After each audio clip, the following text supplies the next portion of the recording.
வணக்கம். உங்கள் அன்பு தோழியின் ஆரோக்கிய உணவும் அற்புத வாழ்வும். இன்றைக்கி நாம் ராகி மாவில் 2 வகையான முறுக்கு தான் செய்ய போகிறோம். அதுக்கு ஃபஸ்ட்டு ஒரு பாத்திரத்தில் ராகி மாவு 1 கப்பு, அரிசி மாவு 1/2 கப்பு, கடலை மாவு 1/2 கப்பு, பொட்டுக்கடலை மாவு 1/4 கப்பு, சீரகம் 1/2 டீஸ்பூன், மிளகாய்த்தூள் 1 டீஸ்பூன், சால்ட்டு 1/2 டீஸ்பூன், வெண்ணெய் 1 டீஸ்பூன் போட்டு நல்லா மிக்ஸ் பண்ணவும். அடுத்ததாக கொஞ்சம் கொஞ்சமாக தண்ணி தெளித்து சப்பாத்தி மாவு பதத்துக்கு நல்லா பிசைஞ்சிக்கலாம். அடுத்தது இதிலிருந்து கொஞ்சம் மாவில் கொஞ்சம் கொஞ்சமாக மாவு எடுத்து கம்பி மாதிரி கையால் நல்லா உருட்டி தேய்ச்சிக்கோங்க. அதுக்கு அடுத்தது இந்த உருட்டி தேய்ச்ச மாவை ரிங் ஷேப்பில் ரோல் பண்ணி வைங்க.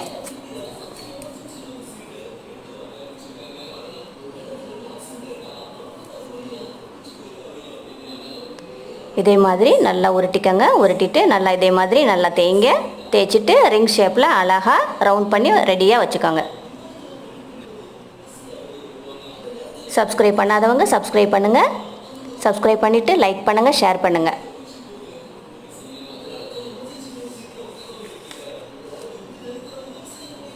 அழகாக ரிங் ஷேப்பில் ரோல் பண்ணினதும் மீத மாவு இருக்குது பார்த்தீங்களா, அதில் முறுக்கு உரலில் வச்சு நல்லா சுத்து முறுக்கு மாதிரி பிழிஞ்சிக்கோங்க.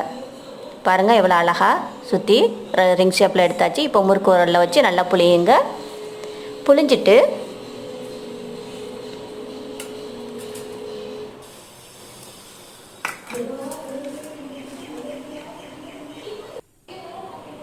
சூப்பராக புழிஞ்சாச்சு. இப்போ எண்ணெய் சட்டியில் ஆயில் ஹீட் ஆனதும் இந்த ரிங் முறுக்கை ஃபஸ்ட்டு போட்டு நல்லா வேக வச்சு எடுத்துட்டு அதுக்கு பிறகு சுற்றி எடுத்த சுத்து முறுக்கையும் போட்டு நல்லா வேக வச்சு எடுத்துருங்க. நல்லா முறுன்னு செமையாக ஹெல்த்தியாக சூப்பராக இருக்கும். ஹெல்த்தியான முறுக்கு எல்லாருமே சாப்பிடலாம். நல்ல வாசமாக டேஸ்டியாக செமையாக இருக்குது. இதே மாதிரி நீங்களும் ட்ரை பண்ணுங்கள்.